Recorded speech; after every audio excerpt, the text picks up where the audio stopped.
Hello साथियों, स्वागत आपका है online YouTube channel Awadh coaching class पर। तो उत्तर प्रदेश जो पेट की परीक्षा आपकी संपन्न होने वाली है 6 और 7 सितंबर को।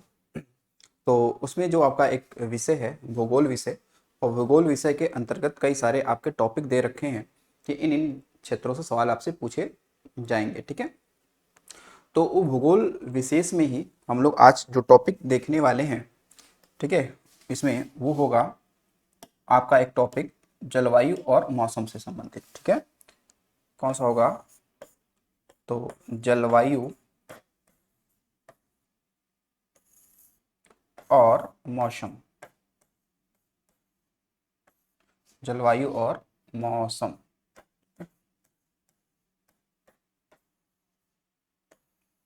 जलवायु और मौसम, आपने एक टॉपिक दे रखा है क्या? जलवायु और मौसम से संबंधित तथ्य हम लोग पढ़ने वाले हैं यहाँ पर। ठीक है, उसका जो पार्ट होगा वो पार्ट 1 होगा, यानी कि जलवायु और मौसम का पार्ट क्या होगा? पार्ट 1 होने वाला है ये। ठीक है, तो इससे संबंधित हम लोग बातें देखते हैं।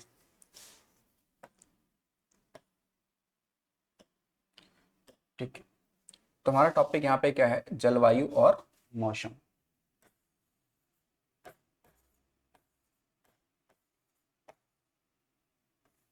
जलवायु और मौसम। ठीक है, तो ये हमारा टॉपिक रहेगा आज का, जलवायु और मौसम। तो देखिए, सबसे पहले आप जलवायु और मौसम में पहले तो अंतर आपको क्लियर होना चाहिए कि भाई जलवायु क्या है और मौसम क्या है। जलवायु क्या है और मौसम क्या है? देखिए, जो मौसम की जो हम लोग बात करते हैं, तो मौसम एक कह सकते हैं कि एक छोटे से एरिया में, यानी कि सीमित क्षेत्र में और सीमित समय में जो वायुमंडल की जो दशा है, जो एटमॉस्फेयर की जो आपकी जो दशा है, उसमें जो परिवर्तन है वही तो मौसम है। मतलब आपको समझना है कि मौसम क्या है। मौसम क्या है कि एक निश्चित क्षेत्र में, एक निश्चित क्षेत्र में और निश्चित समयावधि में, निश्चित समयावधि में वायुमंडल की जो दशा है, जो वायुमंडल की जो रूप है, जो दशा है, उसको क्या कहेंगे? मौसम कहेंगे। उसको क्या कहते हैं? उसको मौसम कहते हैं। यानी कि मौसम हो सकता है कि छोटे, मतलब कुछ ही एरियाज में, यानी कि कम दूरी पे ही मौसम में अलग अलग परिवर्तन देखने के लिए मिल जाए। जैसे सपोज करिए कि अगर मान लो आप उत्तर प्रदेश में हैं, उत्तर प्रदेश में आप स्पेशली पता चले कि आप एरिया कौन सा, आपने सोनभद्र में है, सोनभद्र के बाद में आप तुरंत पड़ोस में आपका मिर्जापुर है। तो हो सकता है कि सोनभद्र में मौसम अलग हो, मिर्जापुर में मौसम अलग हो, दूरी थोड़ी थोड़ी हो सकता है कि आपके गांव में मौसम अलग हो, हमारे गांव में मौसम अलग हो सकता है कि आपकी तहसील में अलग मौसम हो, है एक ही जिले में, लेकिन हो सकता है कि थोड़ी थोड़ी दूरों पर, है नहीं, और बहुत ही कम समय में जो वायुमंडल की दशा होती है, जो उसमें परिवर्तन होता है, वो मौसम है। लेकिन जलवायु क्या है? जलवायु ये है कि ये क्या है? विस्तृत एरिया में, विस्तृत एरिया में और लंबे समय अवधि तक, लगभग 30 35 40 साल तक, जो कह सकते हैं कि जो मौसम में विविधता है, जो उसमें कैसे रूप है, वो आपका क्या है? जलवायु है। जलवायु एक विस्तृत एरिया में और लंबे समय तक होता है, और मौसम क्या होता है? सीमित एरिया और सीमित समय के लिए होता है। जैसे अगर मैं कह दूं नॉर्मली कि ठीक है, मैंने ये कह दिया कि भाई लखनऊ की जलवायु, तो ये कहना क्या होगा? गलत होगा। लखनऊ का मौसम कहना ये सही होगा। लेकिन अगर ये कहा जाए कि नहीं उत्तर प्रदेश का मौसम, नहीं, उत्तर प्रदेश का फिर क्या होना चाहिए? जलवायु होना चाहिए। ठीक, जैसे हमने कहा गंगा मैदान का मौसम, मौसम नहीं, गंगा जो मैदान है उसका क्या होना चाहिए? जलवायु होनी चाहिए। तो आप समझ आ गए, नहीं, विस्तृत एरिया को वहां को जलवायु कहेंगे, और लिमिटेड एरिया, छोटे एरिया में जो मौसम होगा और जो वायुमंडल की दशाएं होंगी, उसमें मौसम कहते हैं। ठीक है, तो ये आपने यहाँ थोड़ी सी बातें हमें समझ में आ गई हैं भाई, क्या क्या है। अब देखोगे यहाँ पर जो हम लोग बात करते हैं मौसम को लेकर, तो जो एक शब्द है कौन सा? मानसून। मानसून, तो मानसून जो शब्द है, ध्यान रखिए कि मानसून जो आपका शब्द है, मानसून शब्द, मानसून शब्द अरबी भाषा के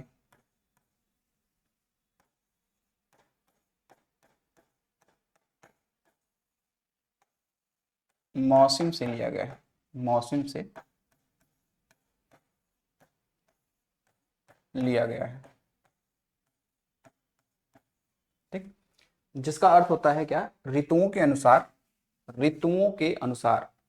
ठीक है, या हम ये कह दें कि ये हम कह सकते हैं पवनों के पवनों की दिशा का ऋतुवत प्रत्यावर्तन। ठीक है, ये इसका अर्थ होता है।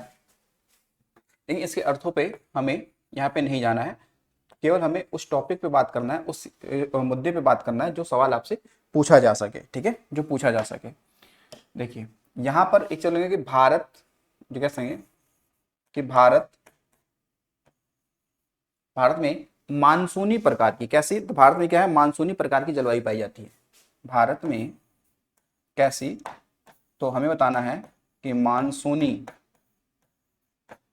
भारत में मानसूनी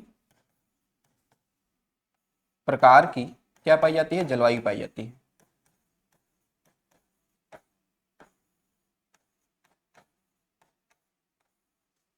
जलवायु पाई जाती है।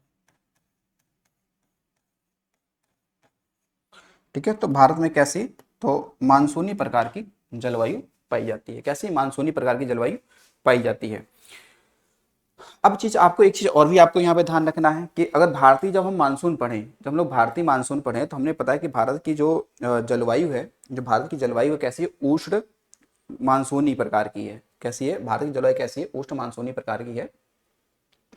ठीक है, मानसूनी तो है लेकिन कैसी, तो उष्ण। कैसी है, उष्ण।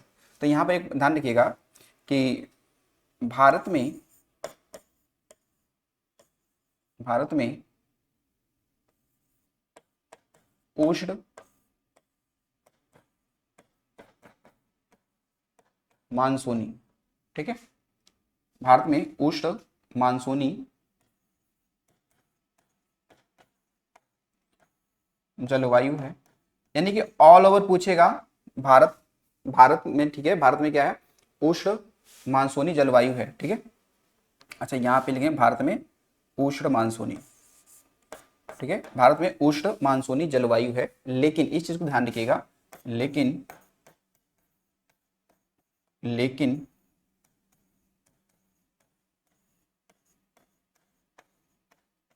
कर्क रेखा के, कर्क रेखा के उत्तर में जलवायु कैसी हो जाएगी, तो हो जाएगी शीतोष्ण। कैसी हो जाएगी, शीतोष्ण।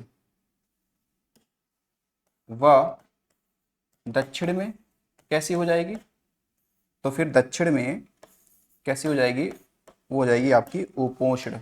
कैसी हो जाएगी, आपकी हो जाएगा उपोष्ण। कैसी हो जाएगी भाई, आपकी हो जाएगी उपोष्ण हो जाएगी। ठीक है, या फिर उपोष्ण, साउथ इंडिया में हीटनेस बहुत रहती है, तो इसका मतलब ये हो गया कि यहाँ पर क्या होना चाहिए, फिर उष्ण कटिबंधीय होना चाहिए। नहीं, फिर यहाँ पे होना चाहिए उष्ण कटिबंधीय। ठीक है, तो साउथ में कैसा है, तो आप कहेंगे साउथ में आपका हो जाएगा उष्ण, और नॉर्थ में जो है कैसा, तो शीतोष्ण हो जाएगा। ठीक है, तो आपसे पूछ रहेगा भारत की ऑल ओवर जलवायु कैसी है, तो उष्ण मानसूनी प्रकार की। कैसी है, उष्ण मानसूनी प्रकार की है। इस चीज को आपको इतना ध्यान रखना है। ठीक है, चलिए अच्छा अब देखते हैं और यहाँ पे कुछ बातें हम लोग यहाँ पे देख रहे हैं। जैसे आपने एक पढ़ा हुआ है, या हम लोग बात करेंगे कि हमारे भारत में एक क्या होता है, आई और टी सी जेड। ठीक है, ITC-Z, ये क्या होता है, देखो हम केवल मुद्दे, मतलब केवल ये क्या है, मतलब पॉइंटों पे बात करेंगे, ऐसा नहीं कि पूरा उसका पूरा थ्योरी ही लिखना है। अगर आपको पूरी थ्योरी आपको पढ़नी है, ठीक है, तो आपको इसी, ठीक है, चैनल पर आप जब जाएंगे वहाँ पे देखेंगे भूगोल की पूरी पूरी लिस्ट पड़ी होगी। ठीक है, यानी प्ले लिस्ट है, उसमें आप वहाँ पे जलवायु के बारे में पूरा डिटेल से पढ़ सकते हैं। ठीक है, ये तो आपको पेट के हिसाब से वो पॉइंट निकाल के बताया जा रहा है जो आपके एग्जाम में आने लायक है, संक्षिप्त यानी कि और कम समय में। ठीक है, आपका तैयारी बेहतर होता है। तो ITC-Z, ITC-Z का फुल फॉर्म क्या होता है, तो इंटर ट्रॉपिकल कन्वर्जेंस जोन इसे बोलते हैं। ठीक है, क्या बोलते हैं, इसे बोलते हैं इंटर ट्रॉपिकल कन्वर्जेंस जोन बोलते हैं, ठीक है, इंटर ट्रॉपिकल कन्वर्जेंस जोन बोलते हैं, या फिर हिंदी में कहें तो इसे उष्ण, या ऐसा लिख लेते हैं इंटर ट्रॉपिकल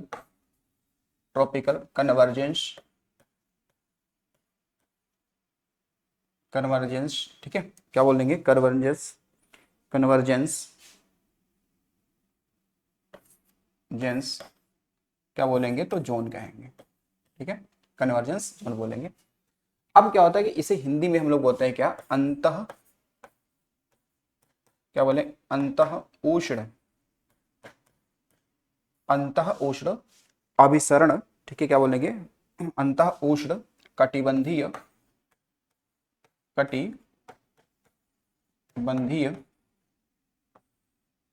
ठीक है, अंतः उष्ण कटिबंधीय अभिसरण क्षेत्र हम लोग कह सकते हैं।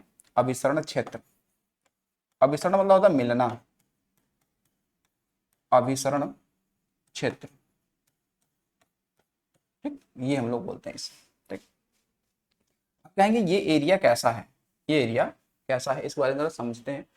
देखिए ये कह सकते हैं कि ये विषुवत रेखा पर, विषुवत रेखा पर ये क्या है, निम्न वायु दाब वाला, निम्न वायु दाब वाला क्या है, ये क्षेत्र है, ठीक है, निम्न वायु दाब वाला क्षेत्र है। उसके अलावा ध्यान रखिएगा कि यहां पर कौन सी, तो व्यापारिक पवनें मिलती हैं, या इनका अभिसरण होता है, मिलती हैं, ठीक है, मिलती हैं। पहले आपसे पूछ लेगा कि उधर जो ITCZ है ये कैसा क्षेत्र है, निम्न वायुदाब या उच्च वायुदाब, तो ये निम्न वायुदाब है। तो यहाँ पे क्या होता है, यहाँ पे व्यापारिक पवनें जो है, जो ट्रेड विंड्स हैं, वो आपस में क्या करते हैं, मिलती हैं, मिलने का मतलब अभिसरण होता है इनका, ठीक है, क्या होता है, अभिसरण होता है। लेकिन कुछ सवाल आपसे ऐसे पूछेगा ये कि जो ये ITCZ है, ठीक है, ITCZ है, ये क्या होता है, जुलाई के महीने में, यानी जब गर्मी होती है अच्छी खासी, तो जुलाई में ये लगभग 20 से 25 डिग्री, ठीक है, 20 से 25 डिग्री उत्तर में क्या हो जाता है, स्थानांतरित हो जाता है, स्थानांतरित, यानी कुल मिला के ये है कि भाई ये विषुवत रेखा के आसपास होता है, लेकिन जुलाई के महीने में क्या होता है, ये थोड़ा सा शिफ्ट हो जाता है, किधर, उत्तर की ओर शिफ्ट हो जाता है। कहाँ हो जाता है, उत्तर की ओर शिफ्ट हो जाता है, ठीक है। और जिस एरिया में, तभी तो मानसून आपके जून और सितंबर, जून के हम कि जून में मानसून हमारी तरफ आ जाता है, क्योंकि ये उधर शिफ्ट हो जाता है, उधर निम्न वायुदाब बनेगा, तो मानसून फिर उधर ही जाएगा, क्योंकि पवनें जो होती हैं वो हाई प्रेशर से लो प्रेशर की ओर चलती हैं, ठीक है। तो ITCZ में ये क्या होगा, जुलाई में है क्या था, ये 20 से 25 डिग्री उत्तर में स्थानांतरित हो जाती है, ठीक है, उधर के एरिया में। तो ये ITCZ के बारे में आपको बस थोड़ी सी ये बातें यहाँ पे इतनी सी ध्यान रखनी है, ठीक है, इतनी सी बात ध्यान रखनी। अब आइए देखते हैं अगले पॉइंट पे। अगला पॉइंट हम लोग यहाँ पे देखते हैं इस तरीके से। यहाँ पर हम लोग पॉइंट ये डालने वाले हैं और समझने वाले हैं कि भाई आपसे पूछा जाएगा कुछ टॉपिक ऐसे हैं, जैसे पश्चिमी विक्षोभ के बारे में, पश्चिमी विक्षोभ के बारे में, कि पश्चिमी विक्षोभ क्या है, ठीक है, पश्चिमी विक्षोभ क्या है। देखिए पश्चिमी विक्षोभ के बारे में बस आपको इतना ध्यान रखना है कि जो पश्चिमी विक्षोभ है ये भी एक प्रकार की मानसून ही है, ठीक है। तो इसकी जो उत्पत्ति है ये कहाँ पे होती है, इसकी जो उत्पत्ति है ये होती है कहाँ पे भाई, भूमध्य सागर में। कहाँ पर, भूमध्य सागर में। तो भूमध्य सागर होते हुए, एक कैस्पियन सागर होते हुए भारत के कह सकते हैं कि उत्तर और उत्तर पश्चिम एरिया से ये क्या करती है, प्रवेश करती है मानसून, ठीक है। जो पश्चिमी जेट हवाएं हैं खासकर वो लेकर आते हैं इसे भारत में। तो अगला पॉइंट देखिएगा इस पे। अब जो ये पश्चिमी विक्षोभ है, ठीक है,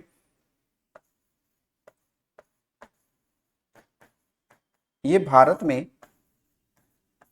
में पश्चिमी जेट पश्चिमी जेट पश्चिमी जेट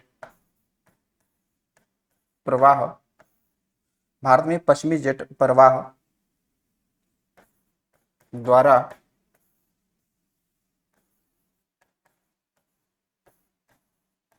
भारत के उत्तर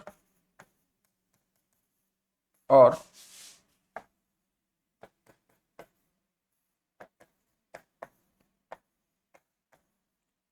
उत्तर पश्चिम से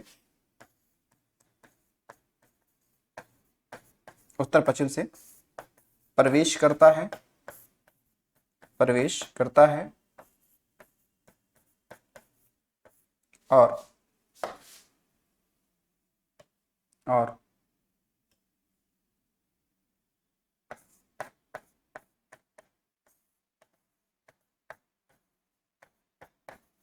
गंगा के मैदान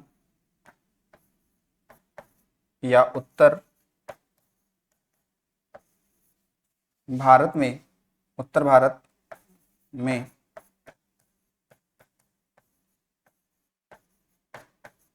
सर्दियों के समय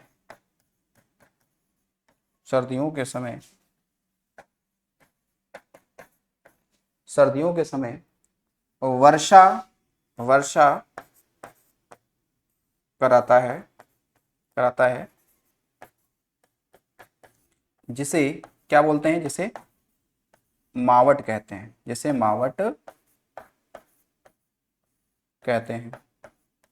ठीक है, जिसे मावट कहते हैं, ठीक। और कह सकते हैं कि यह वर्षा किसके लिए, रबी की फसल के लिए क्या होती है, लाभदायक होती है। ये वर्षा रबी के फसल के लिए लाभदायक, ठीक है, रबी की फसल के लिए क्या ये लाभदायक होती है, ठीक है। तो ये आपको पश्चिमी विक्षोभ के बारे में इतनी सी बात आपको ध्यान रखना है, ठीक है। फिर आगे देखिए, आगे कौन से मुद्दे पे हम लोग बात कर सकते हैं, ठीक है। यहां पर आप देखेंगे तो हम डाल सकते हैं कि उत्तर पूर्वी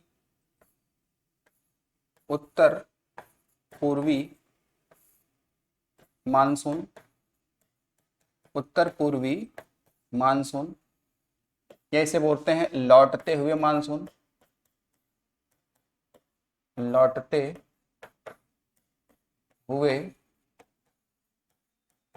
मानसून या प्रत्यावर्तन मानसून।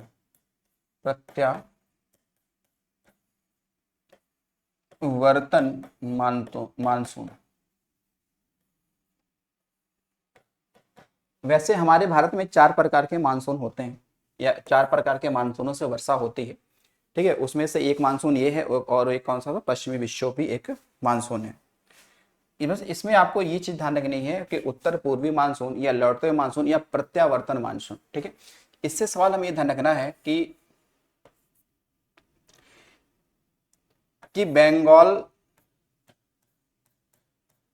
बंगाल की खाड़ी से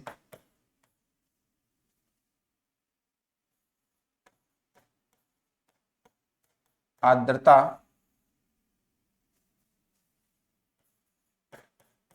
प्राप्त कर, ठीक है, प्राप्त कर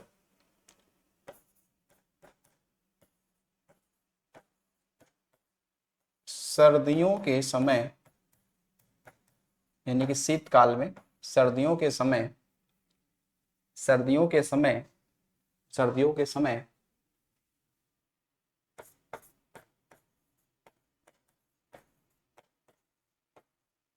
तमिलनाडु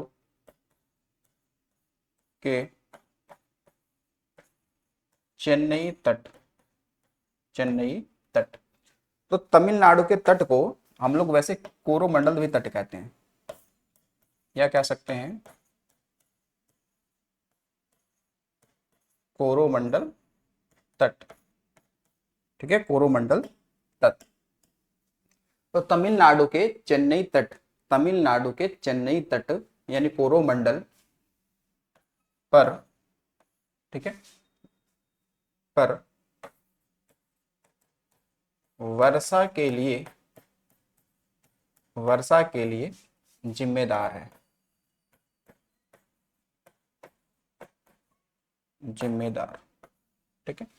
यानी कि आपसे पूछा जाएगा कि भाई सर्दियों के समय, सर्दियों का समय का मतलब है कि वही अक्टूबर नवंबर के आसपास में, अक्टूबर नवंबर के आसपास में चेन्नई के तट पर अर्थात कोरोमंडल के तट पर किस मानसून द्वारा वर्षा होता है, यानी सर्दियों के समय। तो वो होगा कौन सा, उत्तर पूर्वी मानसून या फिर लौटते हुए मानसून। तो लौटते हुए मानसून से सबसे ज्यादा वर्षा प्राप्त होता है भारत में, कहां पर, तो चेन्नई के तट पर सबसे ज्यादा वर्षा क्या होती है, प्राप्त होती है, ठीक है। और उत्तर भारत में सर्दियों के समय वर्षा के लिए कौन सा जिम्मेदार है आपका मानसून, वो है पश्चिमी विक्षोभ। तो पश्चिमी विक्षोभ के वजह से, पश्चिमी विक्षोभ की वजह से हमारे उत्तर भारत मतलब वही राजस्थान कह सकते हैं, पंजाब और उत्तर प्रदेश उत्तराखंड वाले एरिया में अगर सर्दियों के समय वर्षा हो रही तो हम ये समझ जाते हैं कि यहाँ की पश्चिमी विक्षोभ के द्वारा ही वर्षा ये हो रही है, ठीक है।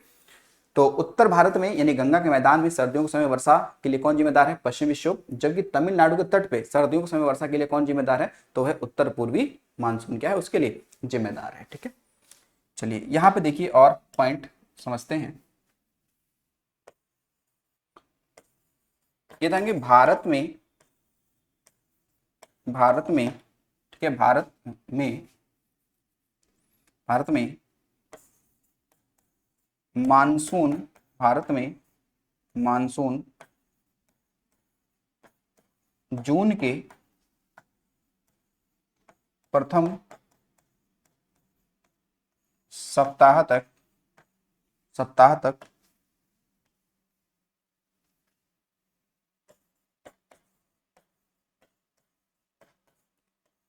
पश्चिमी घाट, पश्चिमी घाट, पश्चिमी घाट पर स्थित केरल, गोवा, कर्नाटक, गोवा कर्नाटक,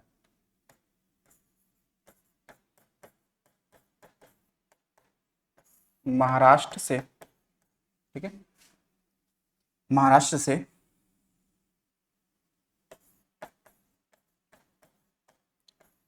टकराता है, टकराता है, टकराता है, जिसे, जिनसे, जिसे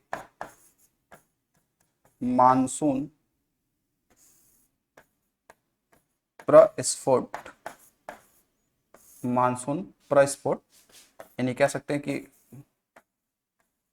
ब्रस्ट ऑफ मानसून, मानसून कहा जाता है। इसका मतलब है ब्रस्ट ऑफ मानसून का मतलब सिर्फ इतना सा है, आप समझ रहे हो कि जब क्या होता है कि सर्वप्रथम, अच्छा ये तो ठीक है कि भारत में मानसून जून के प्रथम सप्ताह तक पश्चिमी घाट पर स्थित केरल, गोवा, कर्नाटक, महाराष्ट्र से टकराता है, जिसे हम लोग क्या कहते हैं, मानसून प्रस्फोट कहते हैं, ठीक है। लेकिन स्पेशली मैं बात करूं, स्पेशली अगर हम बात करें कि जो मानसून प्रस्फोट है, ये मानसून जो प्रस्फोट है, ये स्पेशली क्या होता है कि जो कि सर्वप्रथम जब मानसून केरल के तट पे टकराता है ना, तब इसे स्पेशली तब इसे कहते हैं, ठीक है ना। ठीक है, ध्यान रखिएगा कि सर्वप्रथम मानसून भारत में कहाँ प्रवेश करता है, हमें पता है कि सर्वप्रथम केरल में करता है, कि सर्वप्रथम, सर्वप्रथम, सर्वप्रथम मानसून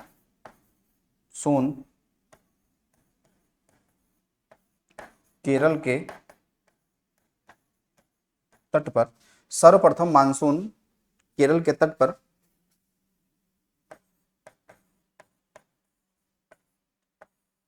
टकराने पर, टकराने पर।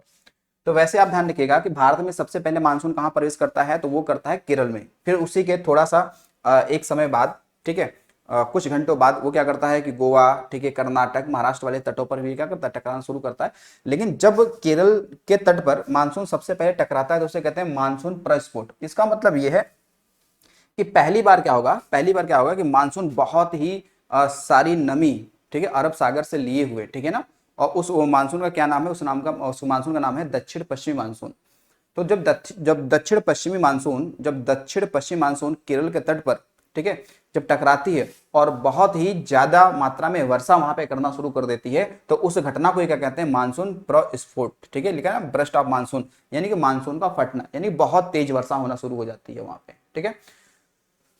तो इस चीज को आपको ध्यान रखिएगा, ठीक है, इस चीज को आपको ध्यान रखना चाहिए, ठीक है। तो भारत में कितने प्रकार के मानसून हैं, तो 4 प्रकार के मानसून है, उसको एक बार हम लोग यहाँ पे देख लेते हैं कि भाई भारत में कितने, 4 प्रकार के क्या है, मानसून है। 4 प्रकार के मानसून है। वो 4 प्रकार कौन कौन से हैं, तो पहला देखिए, पहला आपका है दक्षिण पश्चिम मानसून, दक्षिण पश्चिम मानसून, ठीक है। तो ये ध्यान रखना कि ये भारत में सर्वाधिक वर्षा यही करता है, भारत में सर्वाधिक वर्षा कौन सा मानसून करता है, तो ये मानसून करता है। और इसको हम बात करें तो लगभग इसका जो वो जाता है, मतलब कितना परसेंट के आसपास की हम लोग बात करते हैं, तो लगभग ये 74-75 के आसपास में ये क्या करता है, वर्षा करता है, ठीक है, परसेंटेज में। यानी सबसे ज्यादा ये करता है, ये समझ जाओ, ये सबसे ज्यादा करता है, ठीक है, लगभग 74% के आसपास में। कितना, तो लगभग 74% वर्षा तो यही कर देता है भारत में, ठीक है। उसके अलावा दूसरा जो आपका मानसून है उसे हम बोलते हैं क्या, लौटते हुए मानसून कह सकते हैं हम लोग, ठीक है, या प्रत्यावर्तित मानसून।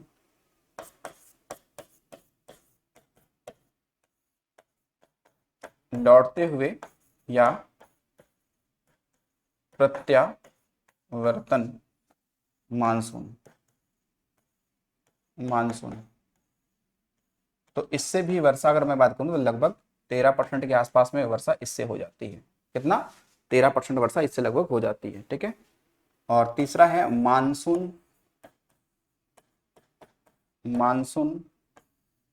पूर्व, स्थानीय चक्रवाती वर्षा, मानसून पूर्व स्थानीय कौन सा है, चक्रवाती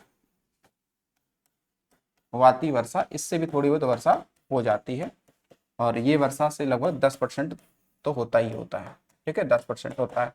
और उसके बाद जो शेष बच गया वो होता है पश्चिमी विक्षोभ से वर्षा होती है।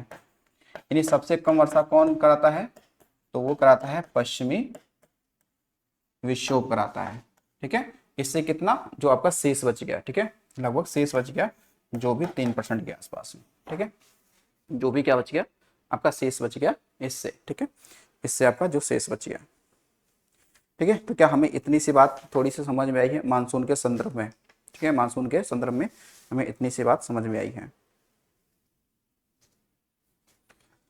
ठीक। अब नीचे एक टॉपिक के हालांकि थोड़ा सी ले सकते हैं कि अगर मैं ऋतुओं के अनुसार की बात करूं कि भारत की जलवायु को मुख्यतः 4 भागों में बांटा गया है। भारत की जो जलवायु है इसको हमें पता है कि इसे भाई मुख्यतः कितना, मुख्यतः कितने, 4 भागों में बांटा गया है, 4 भागों में बांटा गया है। तो वो 4 भाग हम क्या याद रख सकते हैं, कैसे, कौन सा, तो सबसे पहले कौन सा आता है भाई, ग्रीष्म ऋतु आता है, ठीक है, ग्रीष्म ऋतु आता है, ठीक है। ग्रीष्म ऋतु के बाद में कौन सा आ जाएगा आपका, तो आ जाएगा वर्षा ऋतु, ठीक है, कौन सा आ जाएगा, वर्षा ऋतु। इसके बाद में कौन सा आ जाएगा, तो आपका शरद ऋतु, ठीक है। और फिर आपका कौन सा आपका आएगा, तो शीत ऋतु, ठीक है, कौन सा आ जाएगा, तो शीत ऋतु, शीत ऋतु। तो ये आपको क्रम ध्यान रखना है कि अगर हम ऋतुओं को अगर ऐसे करें तो ग्रीष्म, वर्षा, शरद और शीत, कौन सा है? शीत, ठीक है। तो बाकी ऊपर जो ग्रीष्म ऋतु है वो तो पता है कि 15 मार्च से लेकर 15 जून तक चलता है। ये कब से चलता है? तो 15 मार्च से लेकर 15 जून तक, ठीक है, 15 जून तक, क्योंकि ये सभी क्या है 3-3 महीने पे हमने क्या किया, बांट लिया है, ठीक है, 3-3 महीने पे इसको हमने बांट लिया है। बाकी वैसे अगर हम बात करें कि भारत की परंपरा के अनुसार, मतलब बहुत पहले देखा जाए तो इसको 6 में हम लोग बांटते हैं, क्योंकि इसमें एक आप देखेंगे तो हेमंत और शिशिर भी आ जाते हैं, ठीक है। कौन सा? हेमंत और शिशिर भी आ जाते हैं। अगर इसको और अगर 6 अगर कोई कहेगा कि नहीं 6 होते हैं तो 6 तो ठीक है वो, लेकिन वो परंपरा के अनुसार, बाकी जो नए देखे विभाजन के अनुसार पे तो वो 4 ही प्रकार के होते हैं, ठीक है। नहीं तो आगे अगर हम बात करेंगे 6 काउंट करोगे उसमें कौन सा आ जाएगा? एक आता है उसमें आपका हेमंत और एक आता है शिशिर। कौन सा आता है? शिशिर। तो ये कब आएगा? ये इसी के बाद आएगा, शरद के बाद, शरद के बाद आता है स्पेशली, ठीक है। तो ये नवंबर दिसंबर में होता है, ठीक है। ये कब होता है? ये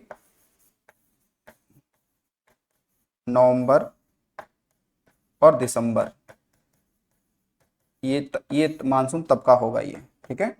और शिशिर वाला कब आता है? ये आता है जनवरी फरवरी में। ये कब आता है?